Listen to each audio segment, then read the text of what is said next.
가요. 할렐루야. 여러분을 축복합니다. 아멘. 오늘 마태복음 21장 12절부터 13절까지 말씀으로 성전을 깨끗하게 하라, 성전을 깨끗하게 하라, 이런 제목으로 말씀의 은혜를 나누고자 합니다. 성전이란 예수 그리스도를 주로 고백하고 따르는 신자들의 공동체 또는 그 장소를 의미합니다. 저는 말씀을 준비하거나 책을 읽을 때도 그렇습니다만은 어떤 낱말의 정의가 정확하게 이해가 되지 않을 때는 꼭 제 컴퓨터를 쓰니까 네이버 국어 사전이나 또는 영어 사전에서 꼭 검색을 해봅니다. 이제 이내에도 어떤 낱말의 개념을 물어볼 때 제가 꼭 하는 말이 있어요. 사전을 찾아봐라. 우리 성도들도 마찬가지입니다.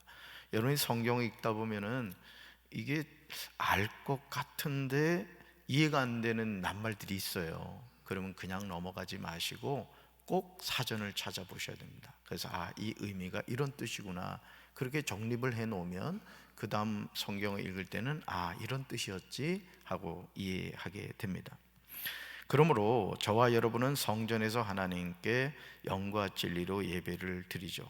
우리는 성전을 뭐라 부르죠? 교회 예배당이라고 부르기도 합니다. 우리는 성전을 생각할 때마다 건물을 생각합니다. 건물. 하지만 성경에서 말하는 성전은 바로 저와 여러분 자신입니다. 따릅시다. 내가 성전입니다. 만약 성전을 건물로 생각하면 우리는 건물을 우상화할 위험이 있습니다. 그러므로 성전은 뭐다? 저와 여러분 자신이다. 이걸 늘 기억하시라는 거예요. 고린도전서 3장 16절에서 바울은 우리에게 성전의 참된 의미를 알려줍니다. 꼭 암송하셔야 될 말씀 가운데 한 구절이에요. 같이 읽습니다. 여러분은 하나님의 성전이며 하나님의 성령이 여러분 안에 거하신다는 것을 알지 못합니까? 아멘. 사도 바울은 지체하지 않고 성전이 뭐냐 명확하게 대답하고 있습니다. 여러분은 하나님의 성전입니다. 얼마나 놀라운 사실입니까? 우리는 성전을 생각하면 이제까지 교회란 외형적인 건물을 생각했는데 바울은 건물이 아니라 우리 자신이 뭐다? 성전이다, 이렇게 이야기하고 있습니다. 그리고 하나님의 성령이 여러분 안에 거하신다는 것을 알지 못합니까? 저와 여러분에게 반문하고 있는 거죠. 다시 말해서 왜 우리가 성전이냐? 그 이유는 우리 안에 누가 계시기 때문에? 성령이 계시기 때문에 성전이다, 이것이죠. 그렇다면 건물로서의 성전은 무의미한 것일까? 그렇지는 않습니다. 성전이 단순히 건물로서 볼 수 없는 이유는 하나님께 바쳐진 장소이기 때문에 그렇습니다. 여러분이 이 성전을 98년도에 봉헌을 하실 때, 건축하실 때 우리 유현 권사님이 그때 청소하시면서 이 등짐 지고, 목사님 제가 그때 군대에서 휴가 왔을 때인가 아닌가 제대했을 때인가 이 성전을 건축할 때 등짐 지고 봉사를 했다는 얘기를 하더라고요. 여러분, 이 성전, 이 건물을 짓기 위해서 여러분들이 얼마나 수고를 많이 하셨어요. 여기 그랜드 피아노를 사신 분들, 지금 이 크리스탈 강대상부터 해가지고 여러분이 앉아있는 모든 의자 하나하나를 누군가가 헌신하고 봉헌한 것이죠. 자, 건물로서 볼 수 없는 이유는 뭐다? 하나님께 바쳐진 장소다.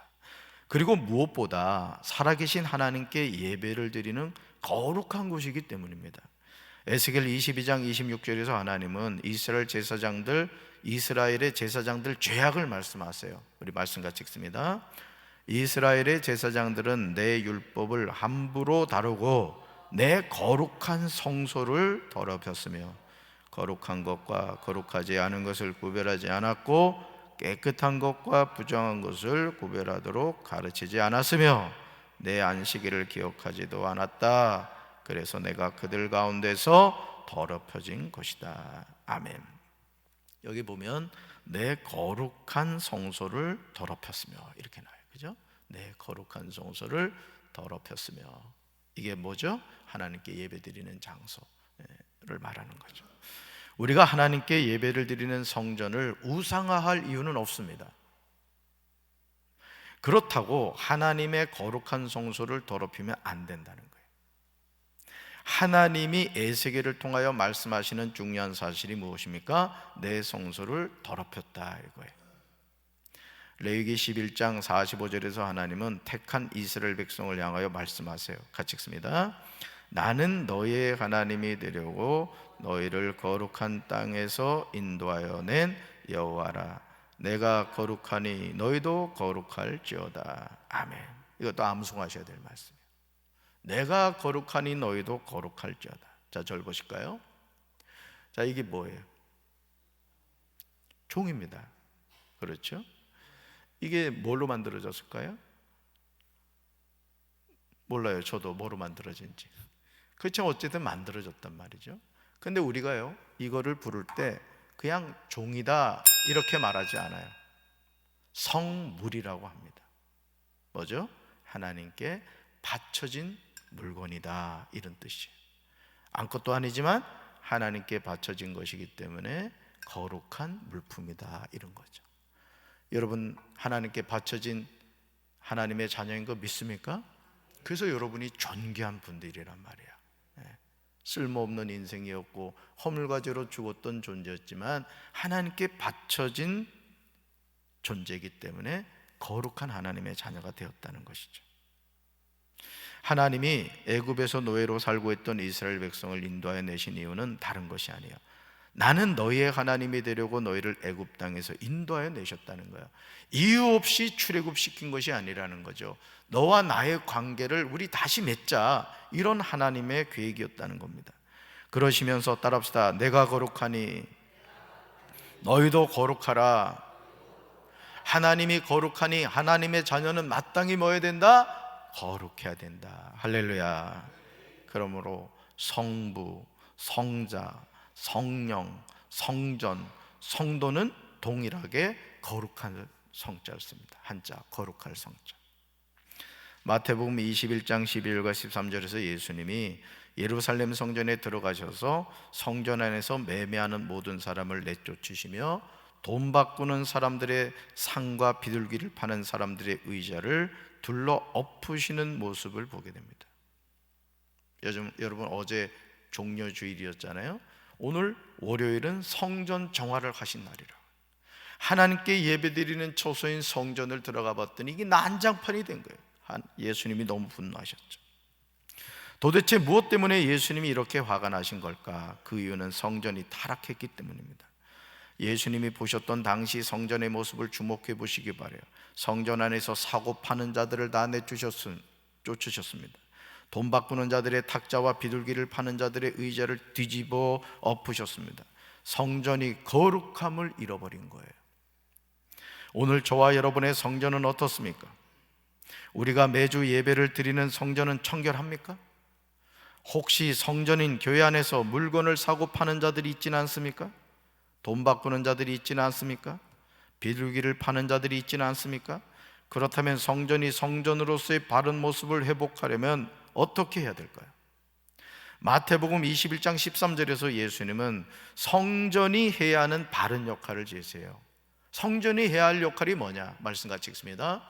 그들에게 이르시되 기록된 바 내 집은 기도하는 집이라 일컬음을 받으리라 하였거늘 너희는 강도의 소굴을 만드는도다 하시니라. 아멘.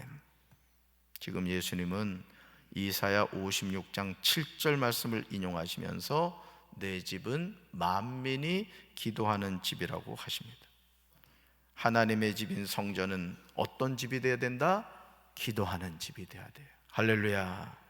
기도하는 성도가 없는 성전은 성전이 아닙니다. 부르짖는 기도 소리가 멈춘 교회는 이제 성전이 아닌 거예요. 저는 우리 교회가 부르짖는 교회가 되길 원합니다. 곳곳에서 기도하는 성도들이 있게 되길 주님의 이름으로 축원합니다. 어제도 새벽 예배를 마치고 이렇게 내려가는데 2층 교육관에 불이 켜져 있는 거예요. 그 왜 불이 켜져 있지? 그 담임 목사가 그냥 또 지나치지 못하잖아요. 불 끄려고 들어가 봤더니 어느 권사님이 아마 좀 늦게 오신 것 같아요. 거기서 앉아서 기도를 하고 계신 거예요. 담임 목사 마음이 얼마나 기쁜지 올라오셔서 기도하시지. 아마 어떤 이유가 있으셨던 것 같아요. 저는 우리 교회 곳곳이 기도하는 분들로 차게 되길 주님의 이름으로 축원합니다. 주님의 이름으로 축원합니다. 오늘 우리 주변에 아름다운 교회가 얼마나 많아요. 그러나 예수 그리스도를 주로 고백하고 따르는 신자들의 공동체이며 그 장소인 교회는 많으나 살아계신 하나님 앞에 무릎을 꿇고 기도하는 집이 아닌 교회가 너무 많아요. 기도가 죽어버린 교회가 있다고요. 기도가 죽어버린 성도가 많아요. 기도하지 않고 신앙생활하는 성도들이 너무 많다고요. 저는 우리 사랑하는 성도 여러분들이 기도의 자리를 지키시기 바라요. 여러분, 기도는 그냥 되지 않습니다. 육이 죽어야 기도가 가능한 거예요. 믿습니까? 기도하지 않으면 죽습니다. 우리 영혼은 살 수가 없다고요. 과연 우리 교회는 어떻습니까? 우리 교회는 거룩한 하나님이 거하시는 성전입니까? 내 집은 기도하는 집이라고 말씀하셨는데 예수님이 당시 예루살렘 성전에서 보셨던 모습은 더럽혀진 성전이었어요. 성전 안에는 살아계신 하나님이 거하시는 것이 아니라 오히려 매매하는 모든 사람, 돈 바꾸는 사람, 비둘기를 파는 사람들 뿐이었습니다. 기도하는 집이 이제는 강도의 소굴이 되고 만 거예요. 이제 우리는 깨달아야 됩니다. 종려 주일에 예수님이 예루살렘 성에 어린 나귀를 타고 들어가십니다. 그러나 이것은 사람들이 기대하는 멋진 이스라엘 왕이 아니라 십자가에 죽으려고 들어가신 거예요. 고난주간을 맞이하면서 예수님이 가장 먼저 하신 일이 성전을 청결하게 하는 일이었어요. 오늘 주님이 이 시간 이 자리에 오신다면 동일하게 주님이 하실 일은 성전을 정결하게 하는 일입니다. 우리 자신이 성전이라고 했습니다. 우리 자신이 한 주 동안 예수님의 보혈로 정결해져야 될 줄로 믿습니다. 그리고 우리 교회도 마찬가지. 우리 교회도. 그러므로 내 집은 기도하는 집이라는 예수님의 말씀을 명심해야 됩니다. 그리고 하나님께 영과 진리로 예배를 드리는 성전에서 잃어버린 기도를 회복해야 할 줄로 믿습니다. 우리 교회를 기도하는 집으로 만들 것인가? 아니면 강도의 소굴로 만들 것인가? 그것은 저와 여러분이 결단해야 돼요. 기도해야 삽니다. 따라합시다. 기도해야 삽니다. 기도해야 삽니다. 아멘. 우리 기도합시다. 기도해야 살아요. 기도해야 나가 살고, 기도해야 우리 가정이 살고, 기도해야 우리 교회가 살고, 기도해야 우리 조국 대한민국이 삽니다. 기도합시다. 할렐루야. 역대하 6장 39절과 40절에서 솔로몬은 살아계신 하나님께 기도하고 있어요. 저와 여러분의 기도가 되길 바라요. 같이 읽습니다. 주는 계신 곳 하늘에서 그들의 기도와 간구를 들으시고 그들의 일을 돌보시오며 주께 범죄한 주의 백성을 용서하옵소서. 나의 하나님이여, 이제 이곳에서 하는 기도에 눈을 드시고 귀를 기울이소서. 한 번 더 읽습니다.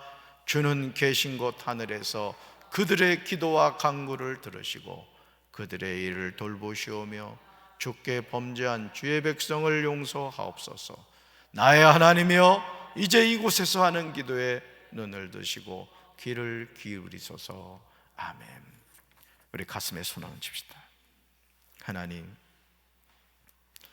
내 집은 만민이 기도하는 집이라고 말씀하셨는데 너희는 강도의 소굴로 만드셨다고 예수님이 분노하셨습니다. 오늘 이 땅에 많은 교회들이 있습니다. 그러나 코로나19로 말미암아 예배가 폐해지고 기도를 중단한 교회들이 너무나 많습니다. 가난한 성도가 차고 넘칩니다. 온라인으로 드리는 예배가 예배라는 확신을 가지고 교회에 나오지를 않습니다. 주님, 이와 같은 때 우리가 다시 깨어있게 하옵소서. 다시 기도하게 하옵소서. 다시 기도함으로 나 자신이 살고 우리 가정이 살고 우리 교회가 살고 우리 조국 대한민국이 다시 살아나게 하옵소서. 기도의 영을 부어 주시옵소서. 기도의 능력을 부어 주시옵소서. 부르짖어 기도함으로 이번 고난주간 특별 새벽 기도를 통하여 살아계신 주님을 만나게 하시고 주님과의 첫사랑을 회복하게 하옵소서. 이제는 우리 주 예수 그리스도의 크신 은혜와 하나님 아버지의 한없는 사랑과 성령님의 교통하심이 성전을 청결하게 하신 예수님의 그 모습을 통하여 다시 회복되고 깨끗하게 되기를 원하는 사랑하는 주의 백성들 위해 이제로부터 영원토록 함께 하시기를 간절히 축원하옵나이다. 아멘. 우리 두 손 드시고요. 주여